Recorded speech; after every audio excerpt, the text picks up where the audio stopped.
Hello, everyone. Welcome back to MommyLife Squad's podcast. Today we have Shaindy Plotzker. As you all know, Shaindy is a popular Jewish singer who performs all across the world. Shaindy's also very well known for her immense positivity and spirituality as she infuses through her music. Take a listen.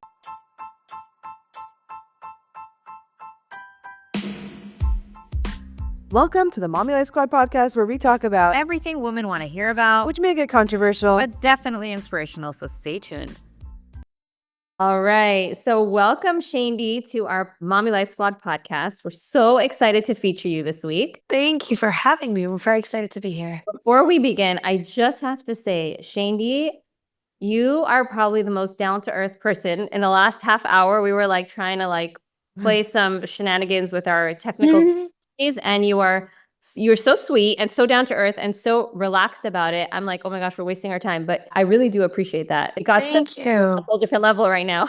Oh my gosh, firstly, that means so much to me. I really appreciate that. I try my best. I feel like we just had something happen recently. I was on a video shoot for something with a company and there was a lot going wrong. And I was like, guys, it's up to us. This is how it's going anyway. So let's take it as we can and let's do our best. It's up to us how how the situation plays out. So I love things that. are always going to go wrong. That's how life happens. But thank you. I appreciate that. I really do. So, yeah, of course. And also, we originally wanted to have Shaindy on our podcast when she came here to LA to have her concert, which was amazing, by the way.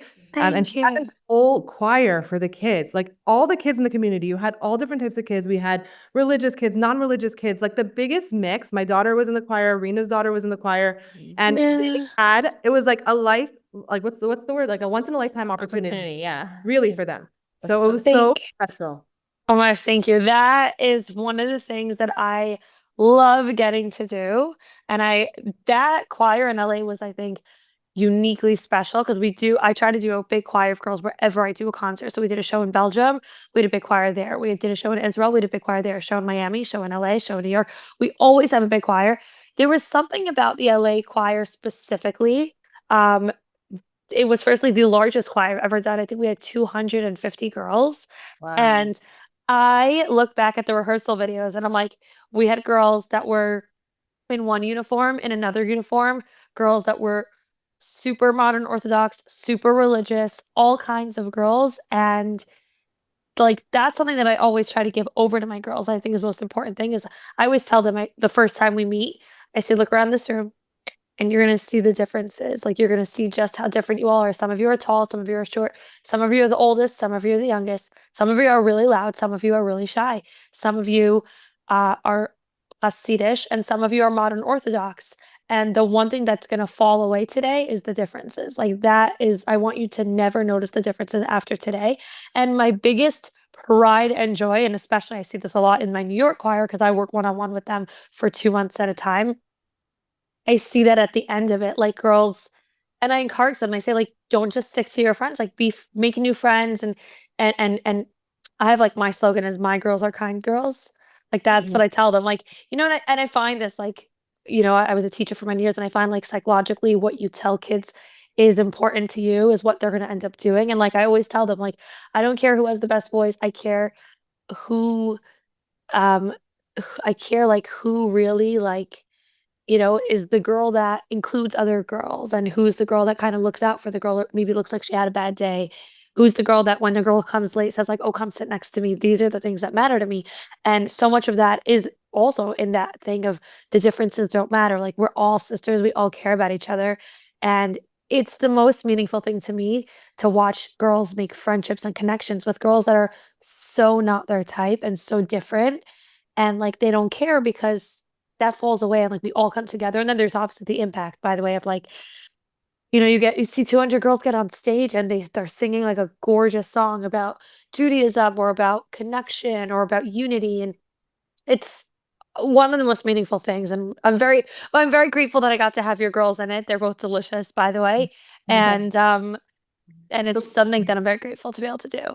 The unity is something that's so important to me personally. I am so into Achdut and everyone taking we're all sisters and brothers in the end of the day. So that was so special for me to see, and I got chills as you were explaining this because I resonated with it. I was sitting in the in the audience watching it, and you felt it. You felt it, and it was so exciting and it was so beautiful. Yeah. So Thank you. we want to We want Let's to hear go all more. the way back. Like, Shaindy, how did you get into the music industry? I feel like people already know this from the magazines, from the other podcasts, but like if you could tell us, like in a very fast forward version. Go ahead. I will tell you in a very quick version is the fact that it's actually we actually just launched my website, and if you go to the About Me page, when we were building it, they were so shocked. The web developers, I worked with the Analyst group, they're amazing, and the web developers are like, wait, this is your story? Like we expected you to say like, I grew up dreaming of being a singer, and I worked my whole life, and I'm like, nope, guys, I did not. Grew up in a very musical family. Actually, was born in England, and I grew up in a very, very musical family on both ends. Music was always a very big part of my life. I was composing songs at the age of like 9 and 10, but honestly, it was something that kind of was on the side. Like this wasn't something that like was like, oh my gosh, and I'm gonna do I didn't have that like big goal of growing up and being a singer for multiple reasons. Firstly, because I actually was a really shy kid. No one believes me. Like they genuinely I do not believe you. no one believes me. I always say, I'm like, guys, my parents had to bribe me to say Manishtana, and it still didn't work. Like, and for those that don't know, Manishtana is like by the Passover Seder. We have like this thing the kids get up and they just like ask a couple of questions. And no, but I wouldn't do it. I to this day have a very shy piece of me that nobody really realizes. But Well, like I actually just saw, sorry to cut you off, but this is like so highlighting what you're saying right now. You were on the Human and Holy podcast and you were yeah. talking. I did watch like the first part of it, and you were actually talking about how you do not like attention. And when you're on stage, your biggest energy comes from the audience, like and the feel that you're and the energy, the kedusha, the spirituality, not about you. And you're trying to like separate that. And that's so beautiful. I love that. Thank you. It's like Thank you. a way, like it's not about you, it's about the experience that we're having all together. I love that. Yeah. But Thanks. it's also like it's the lesson for like kids watching you, teens watching you, adults watching you. It's like when you're telling me that you were an introvert, right? Yeah. And you overcame this and you're doing this for the greater good of like you want to just spread the joy, spread the light and bring a kedusha down. It's like you overcame this fear. Everyone has that power in them to overcome. Yeah. So it's so special to see that from you. Thank you. I will listen. I don't know that I ever went through this phase of like, okay, I'm not going to be shy anymore. I don't think, I don't think that, um, it was like that. I don't really know when the switch happened. I do know that as a teenager, I became extremely extroverted. Like I was like a camp girl, and I was like on stage. Like every time I was in Camp Simcha and the Zone, and every time that they would be like, oh, like we're running late for an activity. Can you just like get on stage and like entertain the camp? And I'm like, sure, give me some music. And I'm just jumping up and down. I'm like, okay, guys, follow me. Broke out of your shell. Yeah, and but that was very natural to me. But I think it's like you said, like it's funny. We're currently by the time this episode goes live, I don't know when it's gonna go live, but maybe the New York show will have happened already. Right now, the New York show's in 3 weeks, and we had a meeting yesterday about the song choices. Actually, this is like a real behind the scenes that nobody ever heard before. Okay, and like we were going through like at this point, I have a lot of songs, and I was like, I'd rather do like less of my songs and maybe or like maybe like smaller pieces of and do more songs that like everybody knows and everybody loves and we're gonna dance. Like I was like, oh, I really want to do like this big, hit because I think just everyone will love it. And my producer was actually like, wait, that's pretty cool. Like it boils down to the fact that I really don't, I genuinely don't like, I don't want everyone to sit and watch me as a performance. Like it's not like, oh, come and sit and listen to me sing as much. It's more like come be a part of the experience and like you're gonna walk out hoarse. That's kind That's of what my I felt at the LA concert. You should have seen yeah. what people up on the top. Like they were like kids screaming, like Yeah. girls screaming on the top of the lungs. I think they're from Arizona. They were like they were so cute. Like really they did that. Everyone really enjoyed. I'm curious to know, Thank you. Shaindy, what is one of your most popular songs? I mean, I don't know. You have to ask everyone because I feel like everyone has like a favorite. Wherever I go, I always hear like, oh my gosh, like that song is like my anchor. Like for example, so I would definitely say my most popular one is I don't know if it's IA or Never Alone. Like those are definitely the top two, I would say. But I get shocked all the time because like I let's say like even recently it's a newer song, but like You Don't Give Up on Me is one of my newer songs. And I've got such crazy feedback from that because it really touches on a topic that I don't think has really been touched upon, which is just like how like no matter like what you've gone through, and I guess it also hits different people with their journeys. How like God always loves you and He doesn't give up on you, and I think that's such a beautiful concept. So that song shocked me because people were like, "Oh my gosh, this is literally the song that brought me back to Judaism," which is amazing. But then I have songs like, let's say, "Our Story," which is a song that I wrote after October 7th. And I mean, we've been through a really dark time, especially in the last few weeks with just so much of like the hostages like coming home and different things. And like, I actually, when you go onto Apple Music, you can see like which song is trending and it has like a star next to it. And Our Story has a star next to it because Oh, and wow. yeah, and I got so many messages in the last few weeks, particularly saying like, this is the song that's saying how I'm feeling. But then there's like Never Alone. Like I don't do a concert without singing Never Alone. Never Alone is like, it's just one of the most beautiful.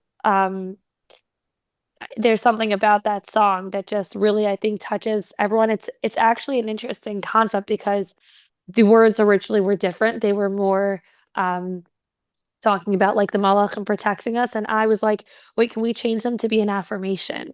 Because I think affirmations are so important and they like really ground people. And I think that when you're going, lyrics of Never Alone. Yeah. what? Remind us what the beginning lyrics are of that song. Well, the beginning of it is a Hebrew pasuk, like a Hebrew phrase, which comes from Parshas Mishpatim, which is a part of the Torah, where basically Hashem, God, speaks about how He's gonna send angels to protect you. The words are Hine Anochi Sholeach Malach V'Nachal Shemar Okay. So there's that. Which in English means like, behold, I'm sending angels to to watch over you on the way. And then so the Hebrew the chorus originally was like more of kind of like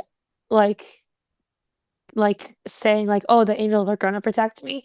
And I was like, what if we make it an affirmation and we make it like, I know you will protect me. I know you will watch over me. I know that I'm never alone. So I know, and I feel you right beside me. I feel it, feel you right here guiding me. I know that you'll bring us home. And the changing of it to an affirmation, I think, made it so grounding for so many people. It's been such a humbling experience every time. People always mention like, I'm sure you get so many messages, but I just wanted to tell you that. And this song also has a new meaning to me with every story and every experience. Like this is like obviously a little bit morbid, but I do have the privilege with what I do to be with people in a lot of their hardest moments, which is really, really hard to witness. But essentially, if I know that I could be providing a sense of comfort. So I very often go to kids' homes when they've been given a bad diagnosis, or I've been called to Shiva homes when just I don't know the family, but they're like, this kid just lost her father or mother or sibling. And if you would come and show up, it would just mean so much. And I just show up and I do a lot of that. And I I've just say me can't play Israel because Yeah. think about it, like religion. Yeah. Would a famous singer Yeah. go all the way to someone's house who's a sick Yeah. kid? They Like don't even have the shabbos. Like it wouldn't even happen. It's like the Yeah. fact that it's like you care enough to like go, and it probably makes the sick kids like Yeah. year. Like who knows? Like Thank you. like I'm saying, like this is such a beautiful nation. We have such a beautiful nation, and like I want Yeah. everyone to acknowledge that. Like it's just like it's so beautiful, and I think we've seen it also a lot with October 7th. Like yeah. Yeah. came together, and we all accomplished so much because of it, and we all like are there for each other. And the fact It's that- true. It's real, and I also want to say on that end, like it's so amazing of the people that reach out to me because they sometimes be like, "Oh, I'm so sorry to bother, but if you're available, can you go to Cornell Hospital?" And I'm like, "Thank you for giving me this opportunity," and I really feel that way. So with Never Alone, that song has a new meaning for me. All the songs have new meanings to me, but I, uh, I've sung that at deathbeds, which is the most morbid thing to say. Wow. And I just got a video from Yoni Z is engaged, and his Kala is my friend, and she was like sending me the Yoni Z goes into like hospitals. He does the same sort of thing. It's like so beautiful to see how you guys are using your time in the most like beautiful way ever. Thank you. Thank Can I play you. my favorite song? Okay. So my Please. song that I blast in my car is I Believe in Hashem. I don't even know what the title of the song is. Oh my But gosh. I believe in Hashem. I get the goosebumps every time I play that song. For Oh real. my gosh. Whenever I feel like I need that like a bitachon pick me up, I put that song on and I just keep singing it to myself again and again. And even like when I'm going through something that I feel like I need extra bitachon, I just like so I sing I believe in Hashem, I trust in Hashem. Yeah. And I just keep singing that over and over again until I'm telling you it works out every time. Wow. And I heard you added a whole spin to that song too. It's so beautiful. Yes. Oh my gosh. Well, firstly, thank Oh, you. That just goes to prove of like what you were saying, like what's the best. I'm like, there are certain songs that more people know, maybe for whatever reason, but there are certain songs that speak to each person. So I Believe in Hashem is my song. It's called Holding On. Holding On is also a song that like means so much to me and came from such a deep, deep place. The story behind it is as follows. Actually during COVID, my aunt was telling me that her daughter was, I don't know, maybe in like fourth grade or something, had this most beautiful thing that her teacher started every morning with this like affirmation chant. And I never heard it before then. She's like, I believe in Hashem. I trust in Hashem. There never is a moment when I'm alone. And I was like, what a great thing for kids to sing in this day and age. Like they were just chanting it. Da, da, da, da. It's actually based on a Chabad niggin. Like the tune is a Chabad niggin. And the words those words are from Rabbi Ephraim Laxman, who put them to that Chabad niggin about I want to say 14 years ago at this point, during a speech. And she taught it to me and I was like, wow, this is powerful. And at the time I was a first grade teacher and I was like, you know, these kids are dealing with so much anxiety.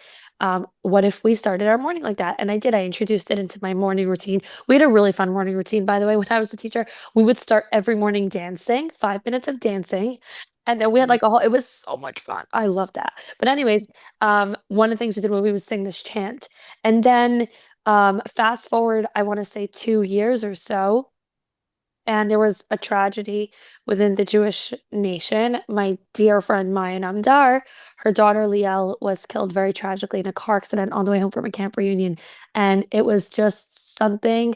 Liel was such a shining light and she was such a special person. And just, it hit us all so hard, whether we knew Liel or not. Like Liel had that ability to really spread her light through this, and it was heartbreaking. And that morning, the next morning I was with my class and we were singing I Believe in Hashem, and I like practically broke down crying just from these words because they were so validating to me in a time when I was feeling so lost. And I called one of the recording studios and I'm like, can I come straight from work? I need to get this down. And I did. And I didn't plan on doing more than that. I went to the studio. I was like, there's no beautiful version of this song. It was in my head for a while, by the way, to do like a pretty version of this chant. And I just did that. I just recorded like a reel. You could find it down on my page if you scroll down. I just recorded a reel just singing that song with like some basic piano.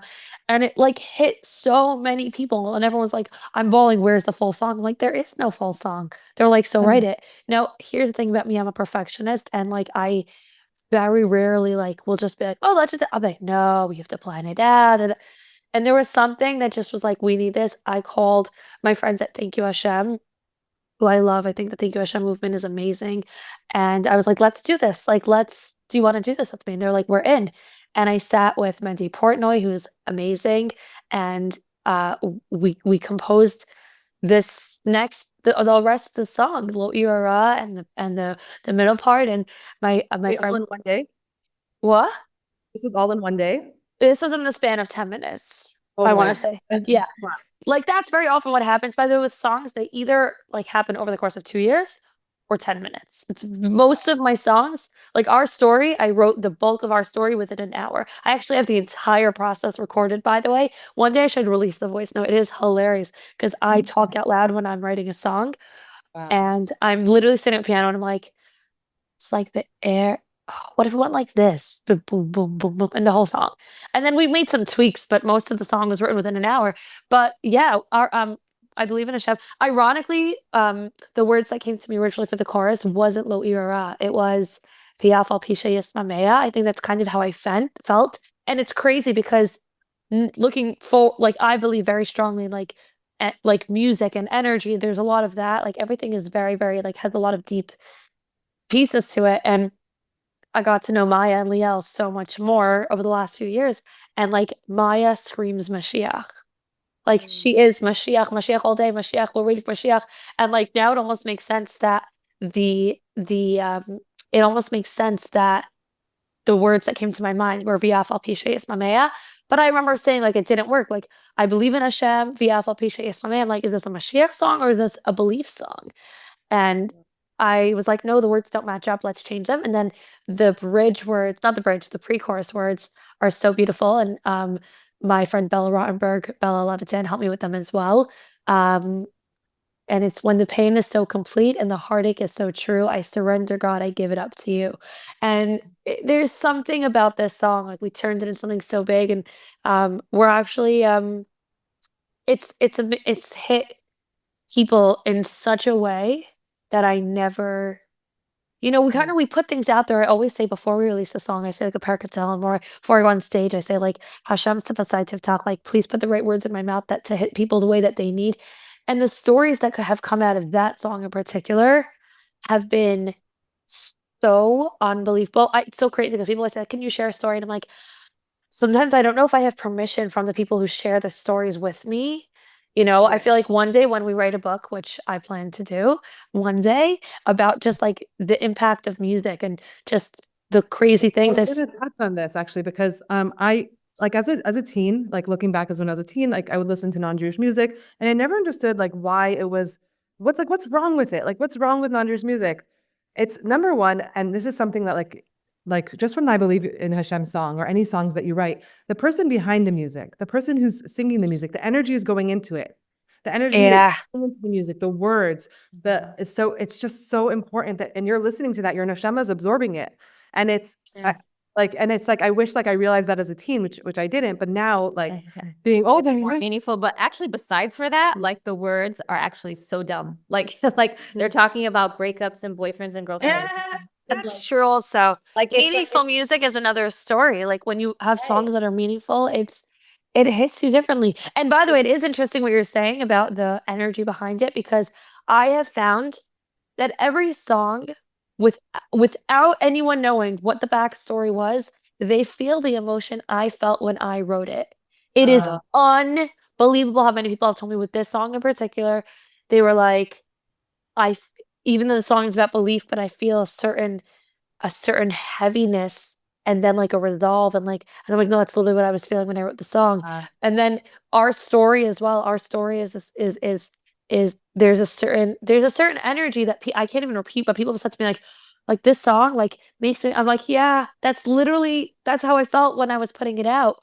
And it comes through so deeply, and it's a big lesson because like, and now we're working on putting out a lot of happy songs. Well, it's very funny. I happen to, Baruch Hashem, I have amazing mental health. I'm just a very deep feeling person, and I have so many songs that I haven't put out yet that are just like so deep, and I'm like, we have to put out some happy songs too. So we actually have a bunch of really fun, fast songs coming out this year.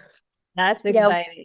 Well, and that's nothing like the Aryeh song. Actually, my son is. Did you get my son's name? Oh yeah, my son's name is Aryeh, and his bar mitzvah. We get a lot of those. Like, yeah, we had to obviously get the boy version, the Nachas version, because we couldn't wait your version on his invite. But when you open up the invite, he's singing. We took him to a recording studio, and he's singing Aryeh instead of Aye, and it was such a cute twist. It's such a whatever. We love that song. So that song is blasting all day long in our house. One of our favorites. That's so cute. Yeah, that's fun. And like we're trying our best to really like, music can accomplish so many things. It's amazing. We see that with the concerts, like how like we hit so many different emotions, and like, there's validation, there's restoring belief and faith, there's joy, there's Jewish pride, there's so much that you can accomplish through music. And it's I almost feel like all the time, like I'm like, I need more hours in the day. Like we also need, songs are expensive to put out. So funny. Someone said to me like, what's holding you guys back on putting out like an album every month? And I'm like, honestly, I have material pretty much. I'm like, okay, not for an album every month, but I'm like, music's expensive to put out. It's so expensive. There's that too. But it is the recording studio and all that. Oh my gosh. I think that people don't realize that. I think that people think like you walk into a studio, someone plays the piano, and you go home. I'm like, No, we hire an arranger to create an arrangement of like almost like a map of how the music should go. Then you have the music itself that has to be played. So I'm hiring a guitarist, a bassist, a drummer. I mean, we're paying a string section. You know. Then there's the recording. Then there's the person producing the song. It's expensive. A lot that That's goes a into lot. And again, you can always do it cheaply, but to put out music properly is a very expensive thing. But we're grateful to be there. I wish I had more hours in the day and more money in the bank. We put out even more. But we're Baruch Hashem, we have so much coming. So, yeah. Shaindy, I'm curious to know, what would you say is the biggest struggle of being in the music industry? Gosh, I'm not accurately prepared for this question. Ooh. Like the most challenging aspect of what you do. I'm so curious. Ooh, I don't know if there's like one. I'm gonna go into a few of them. I think the first thing I want to say, because people always say to me like, "Oh, my cousin my niece, my daughter wants to like become a singer," like, and I'm like, unless she like can't breathe without the concept of doing it, like think 100 times. And I also say to them, does she have very thick skin? You have to be in anyone that's any sort of public figure always has to have very thick skin or build up a very thick skin. I didn't have one beforehand, but Is it because people would like say insensitive comments? I or- feel like, yeah, I mean, listen, it's definitely, I for sure, a lot of it is how much you give people like almost bait. Definitely, there's that aspect for sure. You know, I'm very careful with what I put out so that I'm not really giving people like I won't for example, I won't talk about controversial topics because then I'm basically expecting people to come at me and, you know, or not whatever. I know that. So I'm very careful with what I put out, how I say things, what I do, you know. There's so many times that I'm passionate about something and I really do want to talk about it. And I'm like, okay, let's leave this for the professionals, you know, like let's talk about this to our friends. I think that no matter what you go through, you're always going to have, and I think this is with anything in life, it's very hard to go through something and have, well, firstly, just the general aspect of like, I mean, if you have a public or just like a public platform in any capacity, and people are gonna message you and they're gonna say things, and you have to learn to be able to just, Ride those waves. you know, yeah, there's that. There definitely is that. Baruch Hashem, I really don't get a lot of hate. I'm very, very grateful. I really don't. I really, really do not. Most of it is, I like to say, like hurt people. People that are hurt tend to sometimes like the message will even say that. Like they'll write something like, "Oh, I guess I'm just saying this because I'm jealous or because I'm having a bad day." Sometimes no, I've had some of those, and that's okay. And you know what I do in those moments? I take a minute and I say Parker Tom for these people, and I just say like, Hashem, like please heal them because it takes, you know, that's a thing in life. I think also obviously with anything that you do, especially if it's something new and it's something you're always gonna have people that oppose what you do, and I think it's important um in life. Like you're never gonna have anything. Like they say that in the Torah, right? Like Moshe, I forgot what it was. Like the only person was like, oh, I don't know, but basically, okay, I don't know where we're going with that, but like you're never really gonna have fully ever. And the most important part for me is like knowing that um I feel that I'm doing the right thing and that I have Das Torah behind everything that I do. Because I think that's something that people don't really know. Actually, it's interesting. I think that people just assume I'm, you know, that I speak for myself, but that I'm kind of like making decisions like, oh, I want to do this, so I'm going to do it. I'm like, nope. I call my Rav, I call my rabbi, I run through things with him. Very often he's told me no. Or, you know, I go through the lyrics of my songs with him before I put them out. I was supposed to put out a song 2 years ago and I ran it through with my rabbi and he was like, it's a great song. Don't put it out now because of this, that, da, da, da, da, but put it out in this amount of that. And that's what I'm doing. And there's something very calming about knowing that you're doing things with halachic guidance. And Because you have such a big responsibility as a like yeah, like people really look up to you. So it's like, oh, Shaindy did that, so it's probably fine. You oh know? my gosh. No, literally, by the way, it's unbelievable. Even things that maybe I find are okay in my own life or whatever it is, but I just won't, whatever, because I understand the repercussion of I'm basically giving an allowance to other people. Maybe this is something that I grew up with, but who says that that's one that other people want their daughter saying, oh, but Shani, you know, it's really unbelievable. I realize this more and more how much anyone, really adults to kids for sure, but especially if you have, I would say humility. It's funny because someone said to me like, oh, oh, I'm just being. I'm like, no, that's not humility. Humility is not saying, is not denying. Humility is not saying, "Oh no, I'm not a public figure. Oh no, nobody listens. Oh no, that's not humility. That's I don't know what that is, but it's not. Yeah, humility is acknowledging what you have. Oh, I acknowledge that Baruch Hashem, thank God, I have a big effect on people. Acknowledging that it comes from God. This is something that Hashem gave to me. I'm so lucky to have it, and now I have a responsibility. What am I going to do with it? That's humility, in my opinion, and I think it's so important because you look back at some of the biggest people. Like I always say, Avram Fried is a big role model of mine because of how humble he is. He's not. He's not saying. He's not sitting there like, oh, I'm not putting up music. Or he's very humble. When you go over to him, you can see that he doesn't.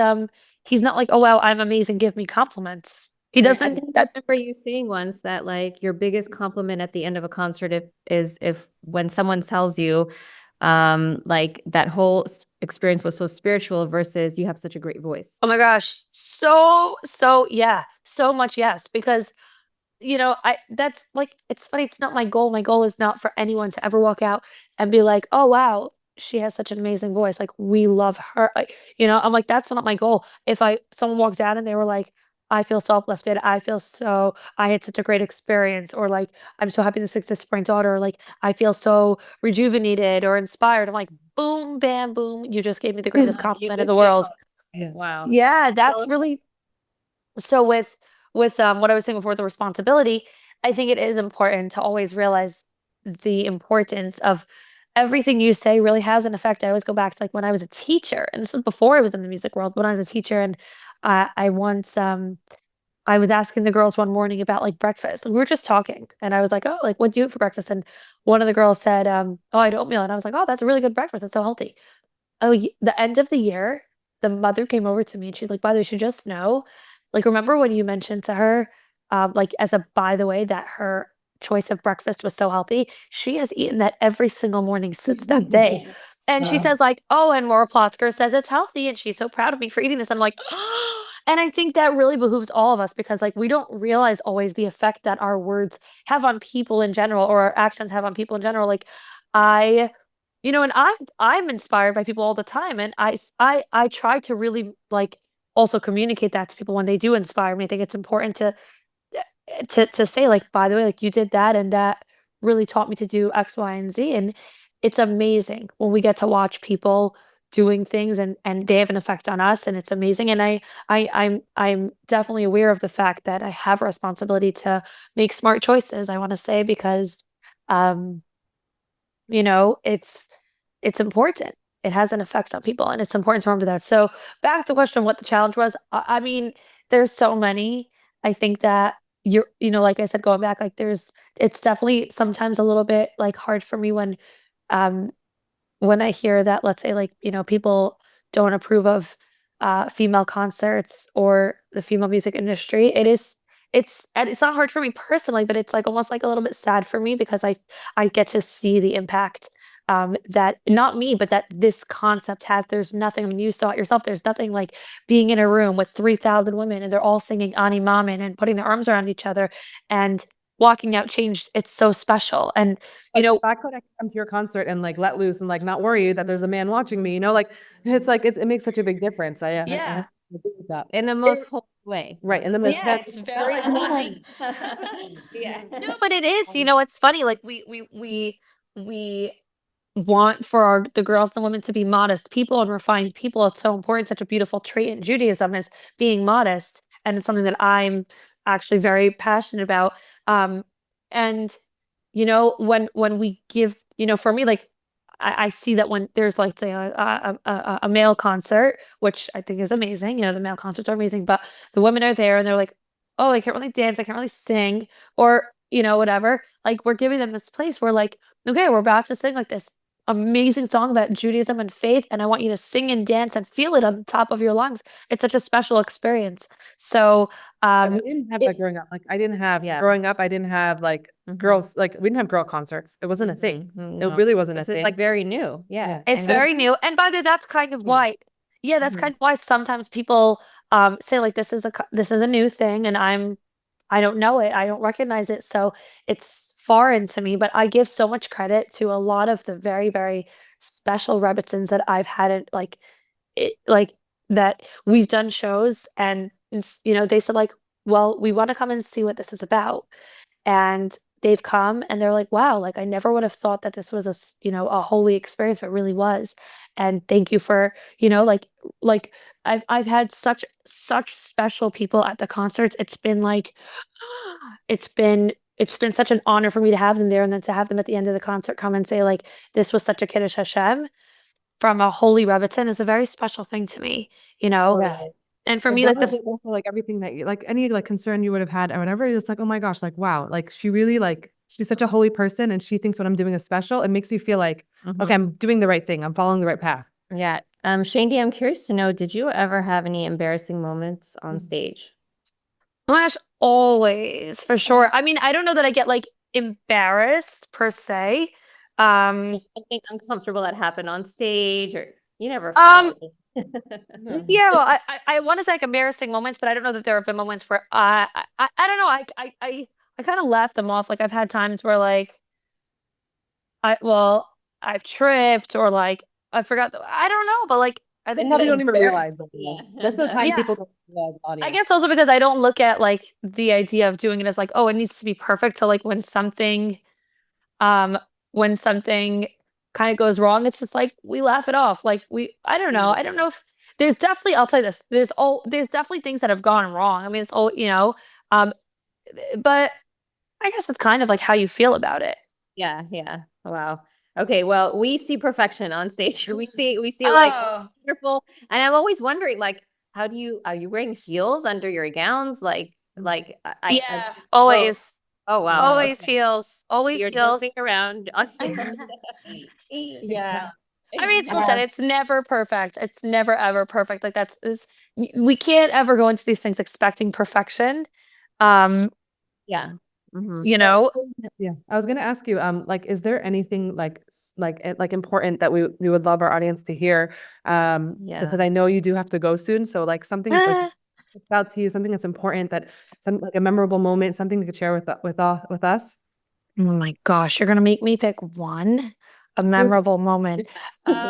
Well, I want to say on a general thing, I think the thing that's very like meaningful to me is when people will share with me, they take the time and send me an email or something about like the way that like they've come to a concert or a certain song like changed their life or like gave them the will to live again or brought them back to Judaism. Like and that to me is something unbelievable. Like when someone says to me like, "Oh, I started keeping Shabbos again after your concerts." I mean, like something like that, or like your music brought me back to Judaism, or it's the only thing connecting me to Judaism. It's very meaningful to me. It's really, really special. Um, and um, and there's definitely that, like as an overall thing. One moment in particular. Oh, I mean, there's one that's like standing out in my mind, I guess, right now, just because it's so relevant in my head, because it's kind of popped up. And then I have a different message, but this is just like a beautiful thing that happened. There was, like I said, I see a lot of pain, and I also get to see a lot of miracles, and that's a beautiful thing. Like through the music, I I um I recently went to a girl in Florida. Her name is Yael, and she was I wanna say she was really not doing well. She actually got the flu and her entire body shut down, and she was on a respirator and a ventilator and like the works, and really that they did not have much hope for her and recovery, and um, I went to sing for her, and her mother's like, "Oh, Never Alone" is her favorite song, um, and her mother was videoing me, and on the video, I kind of said to her, "Yeah, Ella, I know that you can hear me, and I know that I believe that you can hear me, and I want you to really fight and get better, and I make you a promise um, that when you get better, because I believe that you will, I'm gonna come back to Florida where you live, and I'm gonna come sing with you in your house. I'm gonna surprise you, and I'm gonna come to sing, and like obviously that was very emotional. So the girl who's like, been through a lot and I don't know what the doctors really were. They definitely did not give her a good prognosis, and we kind of like kind of had that like, and I sang her "Never Alone," which is like such a meaningful song. Like I know that Hashem will protect you and take care of you, and then she got better, and a few months ago, I went to her house in Florida, and I went and I got to surprise her, and she, like, flew into my arms. I was sobbing, and it was such a proof to me of, like, that Hashem really can do anything and that he's fully in control, and it was so beautiful. That was very meaningful. Like, that was a really special moment that I got to have through my music, and I am so grateful for all of the experiences that I get to have through my music. And this is one of them where I get to really see such incredible things. There have been so many stories. I just don't know what I have permission to share where people shared like things that they went through and how this song like literally pulled them out of a depression or how that, I just don't know what I have permission to share. And that's very important to me, like privacy and whatever. So one day I'm going to go back to all these people and be like, do I have permission to share your story? But I think really for me, one of the biggest messages is I think it's incredible. Like I'm so honored to like really see the power of how far music can go. And it's really special. It's something that I feel like, I always say I feel like a shliach. I feel like Hashem kind of chose me for this mission. And it's such an honor. And I am so grateful to everyone that's, helped me with this path and been a part of it. I guess my message, I have so many of them, but like one of my messages is, just remembering how powerful each person is. I get to see this all the time. I like, I don't know. I never really had the plan of doing this. I kind of just started small and it went somewhere. But like sometimes you do a small action and you do a small action and you don't really know the effect that it has on someone. And you don't have to be something big and you don't have to be a public figure to make a difference in the world. You just have to be a person that says like, I want to do something special. And I've seen that in so many capacities. Like I know even like after October 7th, there was a girl in my neighborhood who I saw she put up like a stand outside her house, cookies for Tehillim for Chayalim. And she was doing like a bake sale, but instead of paying her, say a parak of Tehillim for a soldier, and I'm going to give you a cookie. And I'm like, this girl is changing the world. Like, not only was she, obviously the Tehillim that she brought in was so amazing, but the impact that she made on me was so incredible that like, this is a young girl who like made a choice to do something special and meaningful, and she inspired me. And I like I actually went, I was like, her mother messaged me that she was doing, I'm like, I'm coming over. And it was so amazing that she did that. And it's just a good example. I think that you don't have to do massive things to make a massive difference. I think that everyone is such a special part of Hashem and has such a beautiful opportunity to make a difference with everything that you do. And I guess to take each opportunity as it comes and never forget how valuable you are and what a difference you can make in the world. I love that, Shaindy. Thank you so much. Can we do like a quick shout out? It's my daughter's birthday today. She's turning 17. Happy birthday, Atara. 17 is a great number. I hope you have an amazing year and just keep being the awesome girl that you are. Thank you. Thank you so much for your time. Thank you. Thanks for tuning in to our MommyLife Squad podcast. And stay tuned for the next episode.